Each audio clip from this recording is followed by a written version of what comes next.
आगे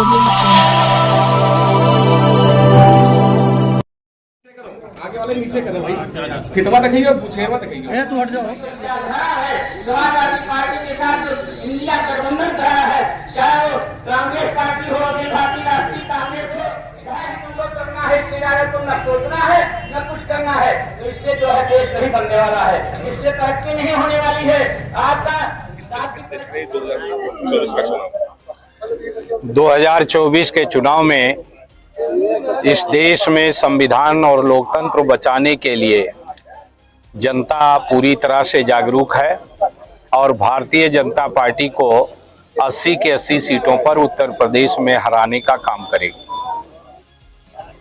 बात अम्बेडकर नगर की जाए तो किस तरीके से देखते हैं? अम्बेडकर नगर की आम जनता स्वयं चुनाव लड़ रही है और मुझे पूरा विश्वास है कि एक ऐतिहासिक जीत होगी समाजवादी पार्टी की और इंडिया गठबंधन की। मैं इस अवसर पर आम जनता जो स्वयं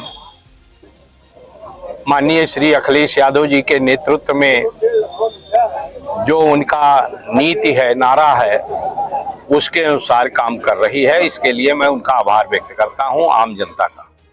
सपा नेता अकमल जुगनू का एक वीडियो वायरल हो रहा है जिसमें वो कहते हैं कि समाजवादी पार्टी मुस्लिम की भागीदारी नहीं देना चाहती है, सिर्फ वोट लेना चाहती है। क्या कहेंगे? इस तरह का जो भी व्यक्ति बात करता है इसका मतलब वो स्वयं गुमराह है। समाजवादी पार्टी ने हमेशा समाज के सभी वर्गों का और विशेषकर मुस्लिम समाज का उचित भागीदारी देने का काम किया है। पिछली बार हम लोगों को आज भी उसका परिणाम है कि 34 MLA समाजवादी पार्टी के उत्तर प्रदेश में हैं। पिछली बार जब राज्यसभा और विधान परिषद का चुनाव हुआ था तो हमारे 4 कुल निर्वाचित हुए थे, जिसमें जो है 5 निर्वाचित हुए थे, जिसमें से 3 मुस्लिम समाज की भागीदारी हुई थी।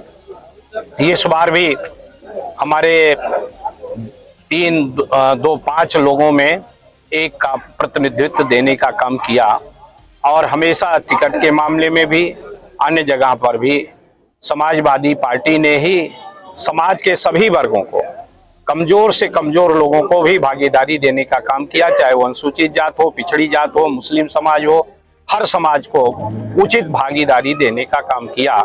इस तरह का जो प्रोपोगंडा करता है इसका मतलब वो समाज को गुमराह करना चाहता है। देखिए, आप 6 बार विधायक रहे, ऐसा क्या बचा था कि आपको जो है लोकसभा का चुनाव लड़ना पड़ा? लोकसभा हमारे नेता ने ये निर्णय लिया है और आज जो देश और प्रदेश की परिस्थितियां हैं, जिस तरह से भारतीय जनता पार्टी इस देश के संविधान और लोकतंत्र को कमजोर करने का काम कर रही है, विपक्षी नेताओं को फर्जी आरोपों में जेल भेजने का काम कर रही है, रूस और चीन की तरह एक दलीय शासन व्यवस्था लाने का प्रयास कर रही है, ऐसी स्थितियों में हमने महसूस किया कि राष्ट्रीय अध्यक्ष जी का जो निर्णय है उसके साथ जुटकर और लोकसभा में जाकर उन मुद्दों को जो बेरोजगारी का है, महंगाई का है और साथ ही साथ संविधान बचाने का है, इन और रिजर्वेशन का जो मुद्दा है पिछड़ों और दलितों का, जिस पर आज डाका डालने का काम भारतीय जनता पार्टी की सरकार कर रही है, उससे लड़ाई लड़ने का काम किया जाए। इंडिया गठबंधन के नेताओं का पोस्टर तो दिखाई दे रहा है, लेकिन इंडिया गठबंधन कोई और पार्टी का नेता जो है इस मीटिंग में दिखाई नहीं दे रहा है। देखिए, ये हमारी पार्टी के चूंकि अभी उम्मीदवार का जो कार्यालय है या उम्मीदवार का भी नामांकन नहीं हुआ है, तो इसलिए ये समाजवादी पार्टी का तत्कालीन के चुनाव का प्रबंधन करने की दृष्टि से समाजवादी पार्टी का कार्यालय है और उसी के तहत हमारे संगठन के लोगों ने चूंकि समाजवादी का है इसलिए उसमें खबर करने का काम नहीं कर पाए, जिसके कारण वो लोग नहीं आए, लेकिन गठबंधन के सारे दल हमारे साथ खड़े हैं। मुक्तान अंसारी की तबीयत अचानक खराब हो गई थी, रात में आईसीयू में भर्ती, पर क्या कहना चाहेंगे? बीते दिनों में स्लो पॉइजन देने की बात कही थी, आरोप लगाया था जेल प्रशासन। अब मैंने पहले ही कहा कि भारतीय जनता पार्टी विपक्ष के नेताओं के साथ दुर्व्यवहार कर रही है, निश्चित रूप से इसकी जांच होनी चाहिए।